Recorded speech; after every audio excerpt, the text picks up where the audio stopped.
All right, let's dive in. We're standing, metaphorically speaking, at the water's edge in Jamestown, Virginia. You know, the first permanent English colony in North America. But here's the thing. For 400 years, this historic ground has been locked in this just deadly battle with the water. And it's a story of survival that's, believe it or not, more relevant today than ever. So let's figure out why. So, let's kick things off with a real mystery. We've all heard the stories, right? The hardships, the conflicts, the desperate struggle for food. But what really killed the Jamestown colonists? I promise you the answer is not as simple as you might think. And the stakes? I mean, they could not have been higher. Get this. Between 1609 and 1610, a staggering 90%, 9 out of 10 of the colonists who showed up in Jamestown died. That's a catastrophic number. It's way beyond just hardship. Something else, something really bad was going on here. So to figure out what that something was, we've got to uncover a secret. A secret that was literally buried in the environment itself. A secret that turned their brand new home into a death trap. Now, the history books always talk about the starving time, that brutal winter of 1609, 1610. And look, it was absolutely horrific. We're talking starvation, even evidence of cannibalism. But that doesn't explain the relentless, recurring deaths that happened year after year, especially in the summer. No, the real culprit was something they couldn't even see. Okay, so let's put on our detective hats for a minute. We're going to follow the clues left behind in old records and modern scientific data to finally unmask this invisible killer. And the first big clue? It lies right in the water itself. See, the James River isn't just a simple river. It's what's called an estuary. That means it's this mix of fresh water coming down from the mountains and salty water pushing in from the ocean. And this creates these really distinct zones of saltiness. Well, the colonists looking for fresh water had the absolute worst luck. They unknowingly settled in the most dangerous one. They landed in a spot that scientists call the oligohaline zone. Okay, fancy name, but what it means is this. It's low salinity, kind of brackish water. And it just so happens to be the perfect 5-star resort for deadly pathogens, especially the ones that cause typhoid and dysentery. The very water they were drinking was just teeming with these microscopic killers. But here's the real kicker. This deadly zone wasn't just sitting there. Oh no, it moved. And that explains why the sicknesses seem to come in these terrifying waves. So, how in the world did that happen? Well, it was all part of this deadly seasonal cycle. In the spring, you'd get these heavy rains that would flood the river, and all that fresh water would push the dangerous salty zone far, far downstream. The water around Jamestown? Relatively safe. But then came summer. The rain stopped, the river's flow got weak, and that salty, pathogen-filled water would creep right back upriver, right to Jamestown's doorstep. The colonists would drink it, and boom, the summer sickness, as they called it, would begin, killing them in droves. It was a predictable, seasonal trap they just couldn't see. It's a really gripping historical mystery, right? But the story doesn't stop in the 17th century. Not at all. It's still unfolding today with an urgent modern crisis. The very land where all of this happened is literally disappearing into the water. You see, that same fight against the water, the one that defined the colonists' entire experience, is happening all over again. Only this time, the threat isn't invisible pathogens in the river.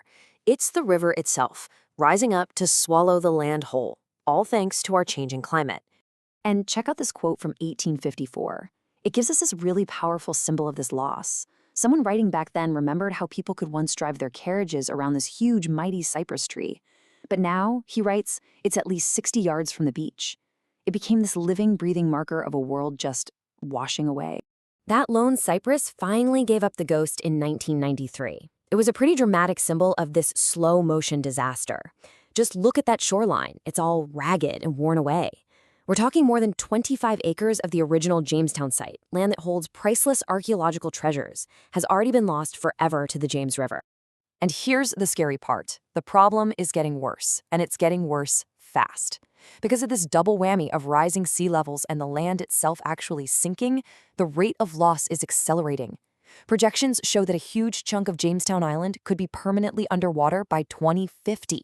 I mean, think about that. That's less than 3 decades from now. So the challenge is just immense. I mean, how do you save a place that's literally being washed away?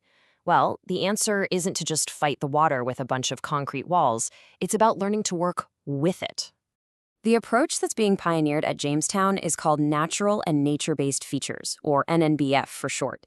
Now, the core idea is actually pretty simple, but it's revolutionary. Instead of building these rigid, gray, concrete things, you use and mimic natural systems, like marshes and sandbars and oyster reefs, to protect the shoreline. You let it be resilient. You let it adapt. Okay, take the historic Colonial Parkway. You can see it right there on the edge of the Roding Coast. A single big storm could just wash it away.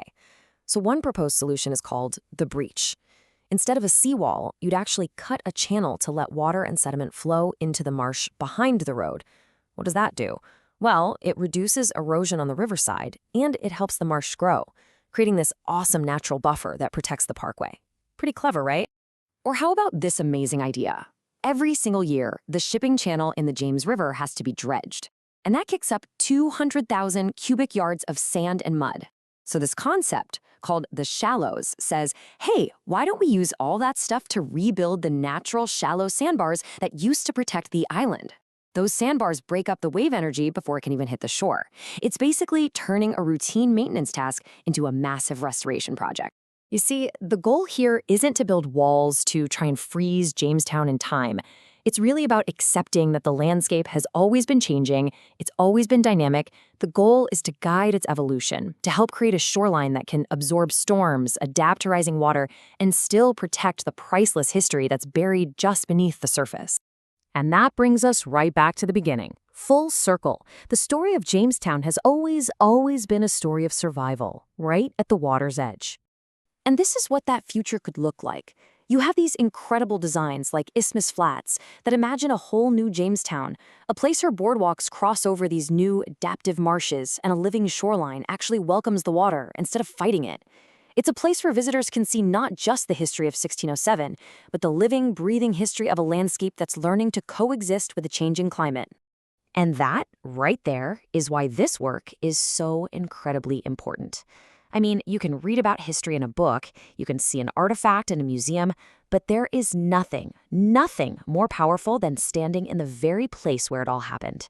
When you preserve the landscape of Jamestown, you're preserving the story itself.